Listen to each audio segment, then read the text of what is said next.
अस्सलाम वालेकुम जी। उम्मीद है आप सब खैरियत से होंगे। हम पढ़ रहे हैं जी फैब्रिक मैन्युफैक्चरिंग प्रेपरेटरी प्रोसेस। ठीक है, इसकी हम रिवीजन कर रहे हैं, क्विक रिवीजन कर रहे हैं। कल हमने किया था वाइंडिंग सारा और आज हम करेंगे वार्पिंग। तो वार्पिंग से स्टार्ट करते हैं। वार्पिंग की डेफिनेशन देखते हैं।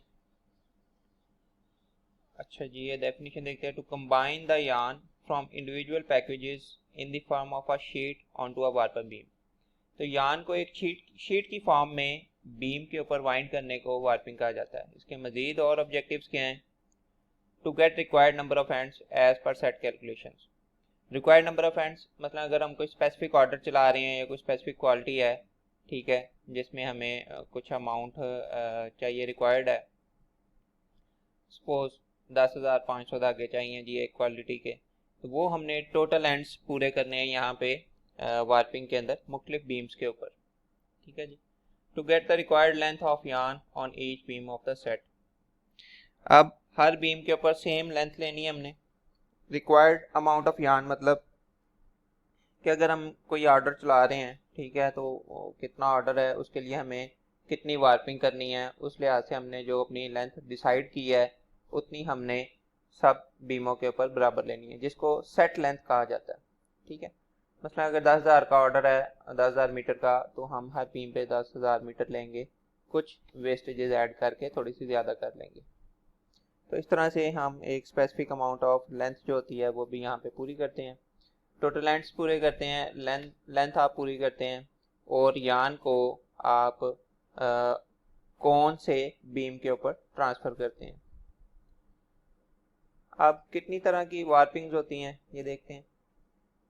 तो वार्पिंग की जो है 4 टाइप्स हैं। Sorry, high speed warping, sectional ball warping और draw warping. One by one अब इनको डिस्कस करेंगे। हाई स्पीड वार्पिंग है, सबसे पहले इसको डायरेक्ट वार्पिंग भी कहा जाता है। ठीक है, डायरेक्ट वार्पिंग क्यों कहते हैं जी? क्योंकि इसमें एक क्रील होती है और उसके बाद हेड स्टॉक होता है। डायरेक्टली क्रील से बीम के ऊपर यार्न को ट्रांसफर कर दिया जाता है। ठीक है, सिंपल प्रोसेस है, इसलिए इसको डायरेक्ट वार्पिंग कहा जाता है। और ये क्विक भी होता है, इसीलिए इसको हाई स्पीड वार्पिंग भी कहा जाता है। अब क्रील क्या चीज़ होती है? Structure for holding supply packages. Yarn को या कॉन्स को या बॉबिन्स को होल्ड करने के लिए जो स्ट्रक्चर होती है उसे क्रील कहते हैं। Types of creels with respect to shape. दो तरह की क्रील होती है, एक वी टाइप और दूसरी एच टाइप क्रील। ये वी टाइप क्रील दिखाई गई है। ठीक है, इसमें दोनों साइडों पे ये विंग होती है। ये एक साइड को विंग कहते हैं, दो विंग्स हैं इसकी। अब विंग में बाहर वाली साइड पे भी कोने लगाई जाती हैं और अंदर वाली साइड पे भी कोने लगाई जाती हैं। बाहर वाली साइड जो होती है उसको अनवाइंडिंग पोजीशन कहते हैं और दूसरी जो अंदर वाली होती है उसको लोडिंग पोजीशन कहते हैं। जब बाहर वाली कॉन्स ख़त्म हो जाती हैं तो चेन्स के ज़रिए ऑटोमेटिकली जो बाहर वाली साइड है उसको रोटेट करके अंदर ले जाया जाता है और अंदर जो लोडेड होती हैं उनको रोटेट करके बाहर ले आया जाता है। इससे टाइम बच जाता है आपका। अच्छा, ये एक रील का पोर्शन हो गया और ये हेड स्टॉक है। ठीक है, इस जगह पे बीम होता है और कॉम्ब लगी होती है जहाँ पे बीम के ऊपर आप वाइंडिंग करते हैं।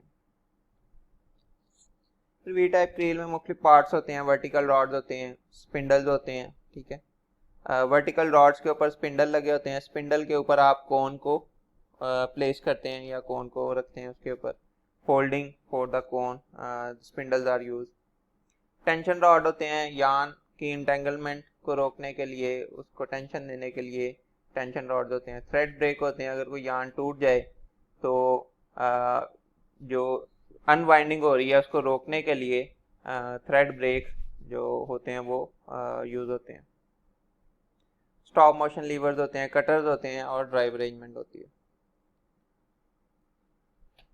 अच्छा, ये थोड़ी सी मैंने आपको डिटेल ऑलरेडी बता दी है। वर्टिकल रॉड्स किस लिए होते हैं, स्पिंडल्स किस लिए होते हैं और टेंशन रॉड्स। इस तरह स्टॉप मोशन का थोड़ा सा बताते हैं। जो चीज़ें इंपॉर्टेंट हैं मैं वही ज़्यादा डिस्कस करूँगा इसमें, बाकी आप खुद देख सकते हैं। स्टॉप मोशन दो तरह के होते हैं। इसका फंक्शन क्या होता है? It is use to stop the movement of individual thread when any warp end is broken. अब क्रील के ऊपर 1000 कोने लगी हुई हैं। सपोज अब उसमें से कोई एक धागा टूटा है तो पूरी मशीन में जो धागे हैं अनवाइंड हो रहे हैं स्पीड के साथ, उनको फौरी तौर पे स्टॉप करवाना है, उसके लिए स्टॉप मोशन यूज होंगे। ठीक है, दो तरह के होते हैं, मैकेनिकल और ऑप्टिकल। मैकेनिकल में क्या होता है, ये लीवर टाइप होता है। ठीक है, लीवर की सॉफ्ट सरफेस होती है, लीवर हैंग किया होता है उसके साथ, यान के साथ, and it is connected with the photoelectric cell. When thread breaks, lever falls, circuit is completed and machine is stop. तो जैसे ही धागा टूटता है लीवर नीचे गिरता है। ठीक है, क्योंकि उसकी टेंशन की वजह से लीवर ऊपर होता है, लीवर नीचे गिरता है, सर्किट कंप्लीट होता है तो मशीन स्टॉप हो जाती है। ठीक है, नंबर 2 है जी optical type sensor. Optical type sensor में क्या होता है, this sensor consist of a transmitter and a receiver. इसमें एक ट्रांसमीटर होगा और एक रिसीवर होगा। ये ऑप्टिकल टाइप सेंसर की तस्वीर है। अब यान जो है ये ट्रांसमीटर और रिसीवर के दरमियान में से गुजर रहा होता है। Due to the moment of yarn there is change in intensity of the signal. अब जैसे ही यान पास कर रहा है तो उसकी जो सिग्नल की इंटेंसिटी है उसमें कंटिन्यूसली चेंज आ रही होगी, which indicates the presence of yarn. जैसे ही धागा टूटेगा, when yarn breaks there will be no change in intensity, तब इंटेंसिटी में चेंज नहीं आएगी, which will occur due to the absence of yarn and ultimately machine will stop. तो इससे पता लग जाएगा कि जी यान यहाँ पे प्रेजेंट नहीं है, जिसकी वजह से मशीन स्टॉप हो जाएगी। कटर्स होते हैं, ये जब एक सेट कंप्लीट हो जाता है तो कटर्स के जरिए धागों को काटा जाता है। जो पैकेजेस पे एक्स्ट्रा धागे होते हैं उनको कटर्स के जरिए काटा जाता है।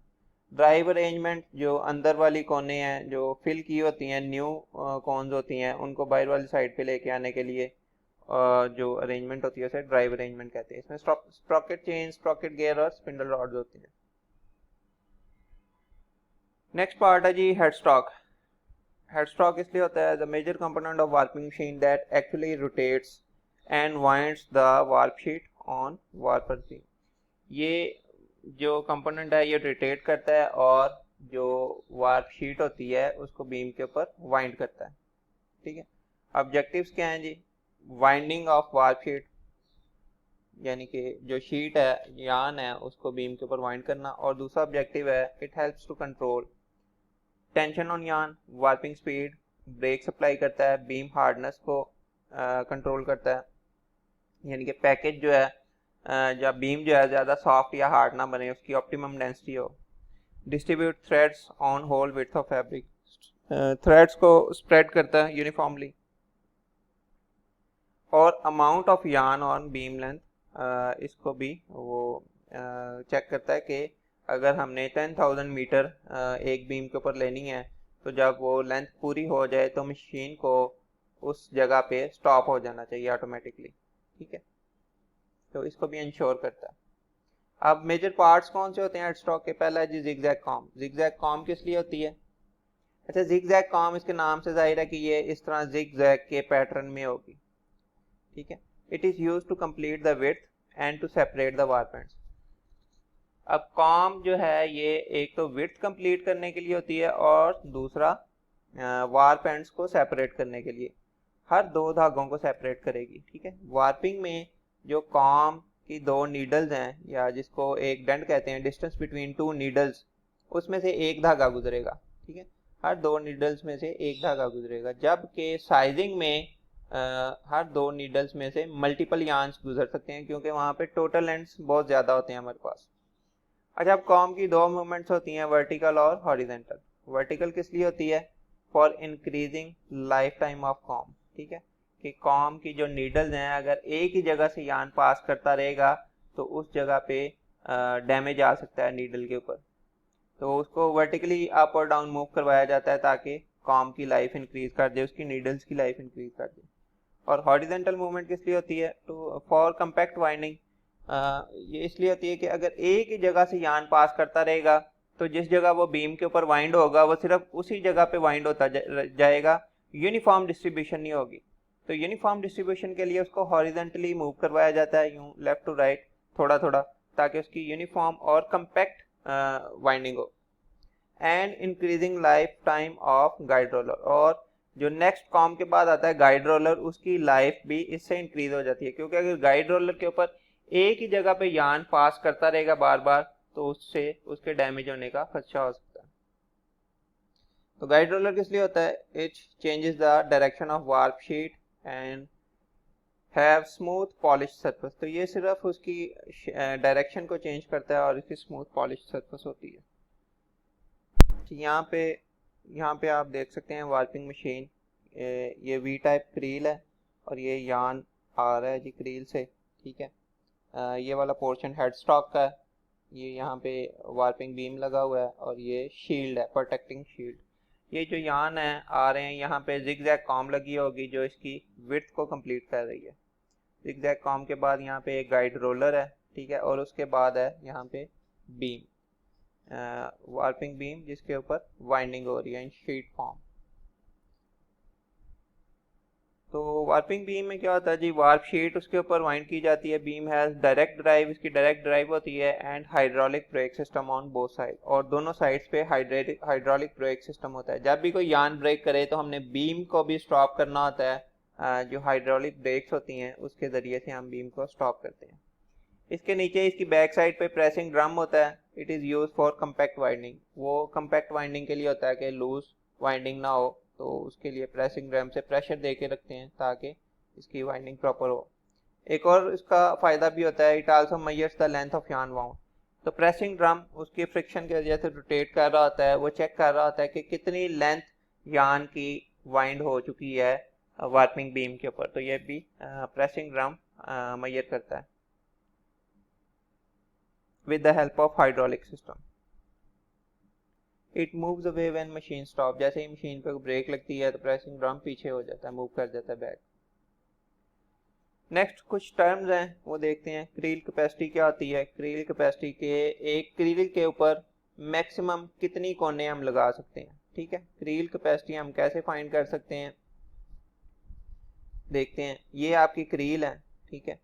अब क्रील के ऊपर ये जो है ना एक लंबाई में ये इसको, ठीक है, इसको एक रॉड कहते हैं। एक रॉड के ऊपर कितने स्पिंडल्स लगते हैं, ठीक है, ये 1 2 3 4 5 6, यानी कि कितनी कोने लग सकती हैं, हर स्पिंडल पे एक कोन होती है। अब ये टोटल कितने रॉड हैं, ठीक है, एक साइड पे, और एक रॉड के ऊपर कितने स्पिंडल्स लगते हैं, इसे 2 से मल्टीप्लाई करेंगे तो टोटल क्रील कैपेसिटी हमारी आ जाएगी। यहाँ पे जब फार्मूला देखेंगे हम तो हम देखते हैं क्या वो भी ऐसे ही है। ये देखिए, creel capacity is equal to 2 into number of rods per wing. एक जो विंग है उसमें कितने रॉड्स हैं, और एक रॉड के ऊपर नंबर ऑफ स्पिंडल्स पर रॉड, के एक रॉड के ऊपर कितने स्पिंडल्स हैं। तो इस तरह से हम क्रील कैपेसिटी कैलकुलेट कर सकते हैं, जो नॉर्मली बेनिंगर की मशीन के ऊपर मैक्सिमम 1296 की होती है, ठीक है। नेक्स्ट कॉम्ब डेंट ही आपको बताया कि ये जो जिगजैग कॉम्ब होती है इसमें जो 2 नीडल्स होती हैं, ये एक नीडल है एक ये नीडल, इनके दरमियान जो फासला होता है, स्पेस होते हैं, उसे कॉम्ब डेंट कहते हैं, ठीक है।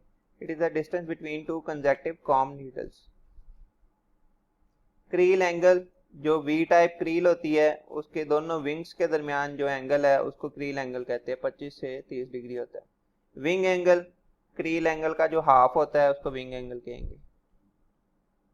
वार्पर्स बीम क्या होता है जी, जिसके ऊपर हम यान को शीट फॉर्म में वाइंड करते हैं। इसके 2 हिस्से होते हैं, सेंटर वाले पोर्शन को बैरल कहते हैं, जो साइड पे प्लेटें होती हैं इनको फ्लेंजेस कहते हैं। बैरल डाया 250 mm होता है।